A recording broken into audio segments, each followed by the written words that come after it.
Hello everyone, welcome back to my channel. I hope you all are fine. I am महिमा नबास और हम कर रहे थे क्लास 10th पॉलिटिकल साइंस का chapter gender, religion and caste. और आज की हमारी वीडियो का टॉपिक है caste and politics. So let's get started. अब तक हमने इस चैप्टर में जेंडर डिवीज़न और रिलीजन के बेसिस पे जो डिफरेंसेस होते हैं उनके बारे में बात की है, लेकिन अब हम पढ़ेंगे कास्ट इनइक्वालिटीज़ के बारे में। कास्ट डिवीज़न जो है वो इंडिया के लिए बहुत ही ज़्यादा स्पेशल है और कई सालों से ये चलता आ रहा है। हर एक सोसाइटी में किसी न किसी तरीके की इनइक्वालिटीज़ तो होती ही है और किसी न किसी फॉर्म का डिवीज़न ऑफ लेबर भी होता है। जेंडर वाली वीडियो में हमने पढ़ा था सेक्सुअल डिवीज़न ऑफ लेबर, जिसमें जेंडर के बेसिस पे बताया गया था कि मेन और वुमेन क्या क्या काम कर सकते हैं। लेकिन कास्ट इनइक्वालिटीज़ में ये बताया गया है कि कास्ट के बेसिस पे किसको क्या काम मिलेगा और उसका क्या ऑक्यूपेशन होगा। ज़्यादातर जो सोसाइटीज़ होती हैं उसमें जो उनका ऑक्यूपेशन होता है वो एक जनरेशन से दूसरी जनरेशन में पास किया जाता है। मतलब कोई इंसान फार्मर है तो जो उसका बेटा होगा या उसका पोता होगा वो फार्मिंग ही करेगा। और इस तरह के सोशल डिवीज़न के एक्सट्रीम लेवल को हम कास्ट सिस्टम बोलते हैं। तो अब कास्ट सिस्टम में लोगों की सोच क्या हो गई है कि वो एक सेम कास्ट की एक सोशल कम्युनिटी बना लेंगे और उस सोशल कम्युनिटी के लोग एक ही ऑक्यूपेशन को प्रैक्टिस करेंगे। इनमें जो मैरिज होती है वो भी एक ही कास्ट ग्रुप के अंदर होती है और एक कास्ट का आदमी दूसरी कास्ट के लोगों के साथ खाना भी नहीं खा सकता। जो कास्ट सिस्टम है वो एक्सक्लूजन और डिस्क्रिमिनेशन पर बेस्ड है। मतलब जो कि लोअर कास्ट के लोग होते हैं उनको कास्ट से बिल्कुल बाहर निकाल देना और एक साइड में रख देना।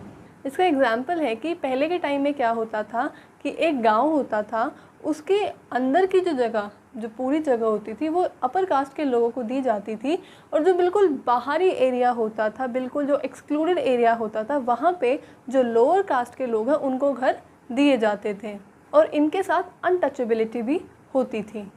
कुछ पॉलिटिकल लीडर्स और सोशल रिफॉर्मर्स थे like Jyotiba Phule, Gandhi ji, B R. Ambedkar and Periyar Ramaswamy Naikar.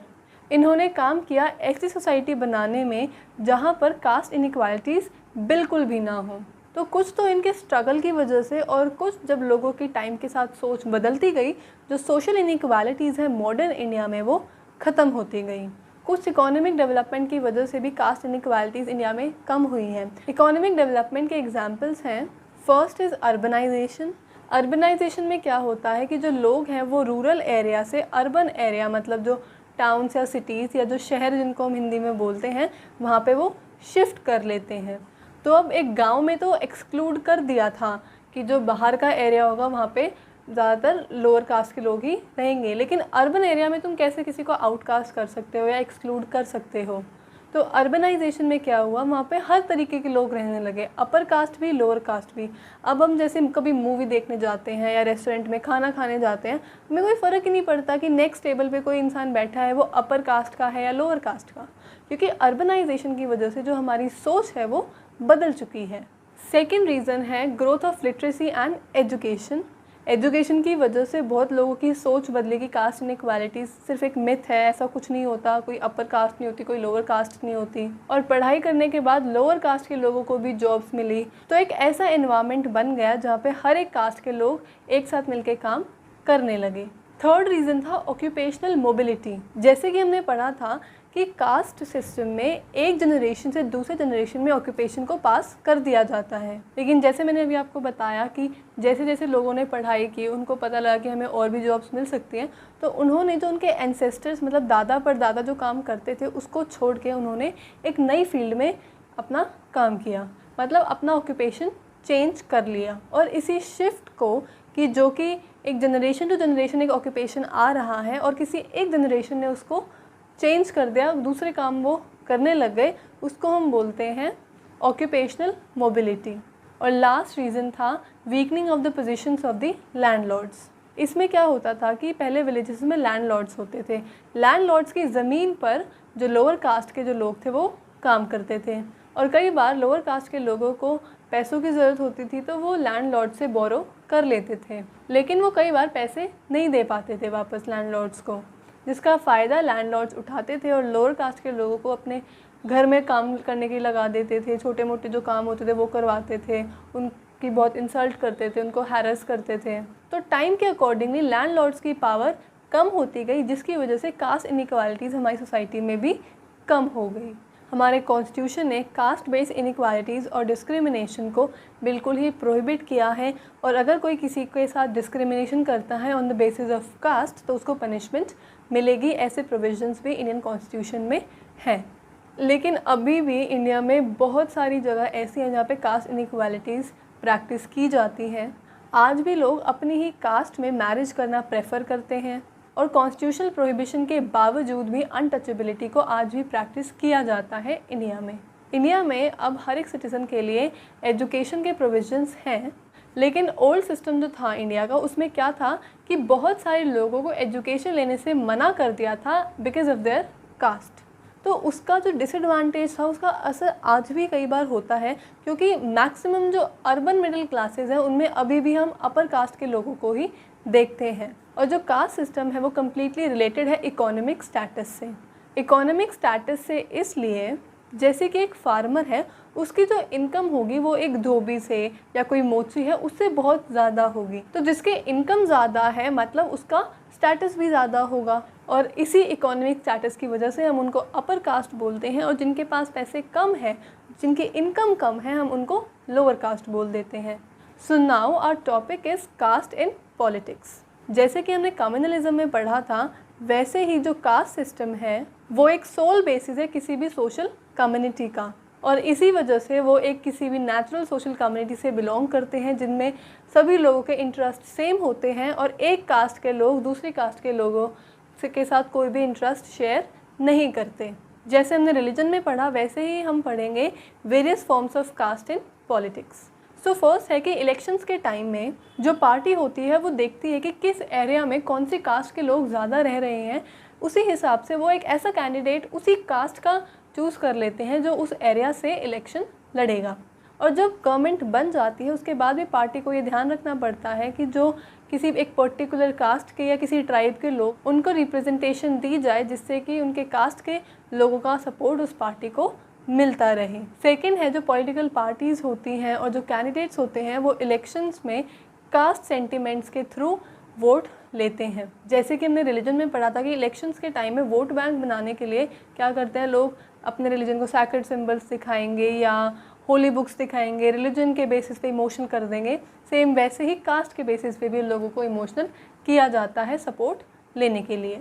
Next जो है कि जो यूनिवर्सल अडल्ट फ्रेंचाइज है और जो प्रिंसिपल है 1 पर्सन 1 वोट का, उन्होंने हर एक पॉलिटिकल पार्टी को मजबूर कर दिया है गियर अप करने के लिए। पहले क्या होता था कि इन्फीरियर और सुपीरियर के बेसिस पे वोट की वैल्यूज़ होती थी, और कई बार तो लोअर कास्ट के लोगों को वोट ही नहीं करने देते थे। लेकिन जब से ये प्रिंसिपल्स आए हैं 1 person 1 vote, universal adult franchise, इसमें सबको इक्वल राइट्स दिए गए हैं। तो जो पार्टीज़ है वो क्या करती है, हर एक कास्ट को अपनी तरफ अट्रैक्ट करने के लिए उनके लिए रिफॉर्म्स लेके आती है और उनके लिए काम करती है। सो इन सब को पढ़ने के बाद हमें ऐसा लगता है कि जो कास्ट का फोकस है पॉलिटिक्स में, वो एक ऐसा इंप्रेशन देता है कि इलेक्शंस में सिर्फ कास्ट ही मोस्ट इम्पॉर्टेंट चीज़ होती है। सो अब कुछ ऐसे इंस्टेंसेस हैं जो बताते हैं कि सिर्फ कास्ट इम्पॉर्टेंट नहीं होती है एक इलेक्शन जीतने के लिए। पूरे इंडिया में कोई भी ऐसी पार्लियामेंट्री कॉन्स्टिट्यूएंसी नहीं है जहाँ पे सिर्फ एक पर्टिकुलर कास्ट की मेजॉरिटी हो। सो इलेक्शन जीतने के लिए सिर्फ एक ही कास्ट को अट्रैक्ट करना ज़रूरी नहीं है। अगर किसी कैंडिडेट को इलेक्शन जीतना है तो उसको एक से ज़्यादा कास्ट को अपनी तरफ अट्रैक्ट करना पड़ेगा। सेकंड है कि कोई भी पार्टी किसी भी एक कास्ट के सारे वोट्स नहीं ले पाती। मतलब जब लोग बोलते हैं कि ये एक पर्टिकुलर कास्ट है, हमारी वोट बैंक है, उसका मतलब ये नहीं है कि हर एक इंसान एक ही कैंडिडेट को वोट करेगा। उसका मतलब होता है कि उस एक पर्टिकुलर कास्ट के जो मेजॉरिटी मेंबर्स होंगे वो उस कैंडिडेट को वोट करेंगे। कई बार पॉलिटिकल पार्टीज़ क्या करती हैं कि एक एरिया में जो पर्टिकुलर मेजॉरिटी कास्ट की जो कम्युनिटी होती है उसी सेम कास्ट का कैंडिडेट वो खड़ा कर देते हैं जिससे कि उनको ज़्यादा वोट मिल सकें। और कई बार ऐसा होता है कि एक ही एरिया में उसी कास्ट के एक से ज़्यादा लोग खड़े हो रहे हैं, और कई बार ऐसा भी होता है कि सेम कास्ट का कोई खड़ा ही नहीं होता। तो इसका मतलब यही है कि कास्ट सोल बेसिस नहीं है इलेक्शंस जीतने का। कई बार क्या होता है, जो रूलिंग पार्टी होती है, जो MLAs होते हैं, MPs होते हैं, वो जीते जिताए इलेक्शंस हार जाते हैं, और अगर कास्ट ही सोल बेसिस होता इलेक्शंस का, या एक ही कास्ट के सारे लोग या एक कम्युनिटी के सारे लोग किसी एक पर्टिकुलर कैंडिडेट को वोट कर दें, तो वो हारेगा कैसे? वो तो हार ही नहीं सकता। तो इसका मतलब यही है कि जो इलेक्टोरल पॉलिटिक्स है, मतलब इलेक्शंस में कास्ट सिस्टम इम्पॉर्टेंट है, लेकिन उसके साथ बहुत सारे और फैक्टर्स हैं इलेक्शंस जीतने के लिए। कुछ वोटर्स तो ऐसे होते हैं जिनको अपनी कास्ट और कम्युनिटी से ज़्यादा अटैचमेंट किसी पॉलिटिकल पार्टी से हो जाती है, तो वो उनको ही वोट करते हैं। ये भी एक मिथ है कि सबके इंटरेस्ट एक सोशल कम्युनिटी में सेम होंगे। नहीं, ऐसा कुछ नहीं होता। हर एक इंसान के अपनी एक खुद की पर्सनालिटी है, अपनी खुद की एक सोच है, तो हर कोई अपना फ़ायदा देखने के लिए एक पर्टिकुलर कैंडिडेट को वोट करता है। और अपनी इकोनॉमिक कंडीशन के हिसाब से भी लोग वोट करते हैं। जो अमीर है, गरीब है, या मेन विमेन जो भी हैं, सब अपने हिसाब से वोट करते हैं। तो अभी तक हमने पढ़ा कि कास्ट का पॉलिटिक्स पे क्या असर होता है, लेकिन ये कोई एक वन वे रिलेशनशिप नहीं है। पॉलिटिक्स का भी कुछ असर होता है कास्ट पर। पॉलिटिक्स भी कास्ट को इन्फ्लुएंस करती है। तो अब इसके भी हम कुछ फॉर्म्स पढ़ेंगे कि पॉलिटिक्स जो है वो कास्ट में आके कैसा काम करती है। सो फर्स्ट है कि हर एक कास्ट के जो लोग होते हैं वो क्या करते हैं, एक बिगर यूनिट बनाने के लिए जो दूसरी कास्ट के लोग होते हैं उनको अपनी तरफ अट्रैक्ट करते हैं। मतलब जिन कास्ट को उन्होंने पहले एक्सक्लूड कर दिया था, आउटकास्ट कर दिया था, बस अपनी एक यूनिट को बड़ा बनाने के लिए वो उनको भी अपने ग्रुप में ऐड कर लेते हैं। सेकंड है, बहुत सारे कास्ट ग्रुप्स जो होते हैं वो क्या करते हैं, दूसरे कास्ट ग्रुप्स के साथ कोलिशन बना लेते हैं या दूसरी कम्युनिटीज़ के साथ कोलिशन बना लेते हैं। जैसे कि कोलिशन गवर्नमेंट बनती है, दो या दो से ज़्यादा पार्टीज़ एक साथ आके क्या करती है, एक गवर्नमेंट बनाती है और उसके बाद नेगोशिएट करती है कि तुम्हारे प्रोग्राम्स क्या होंगे, हमारे प्रोग्राम्स क्या होंगे। सेम वैसे ही कास्ट ग्रुप्स में होता है। और पॉलिटिकल अरीना में भी नए तरीके के कास्ट ग्रुप्स आए हैं, like backward caste, forward caste. So जो कास्ट है वो डिफरेंट रोल प्ले करती है पॉलिटिक्स में।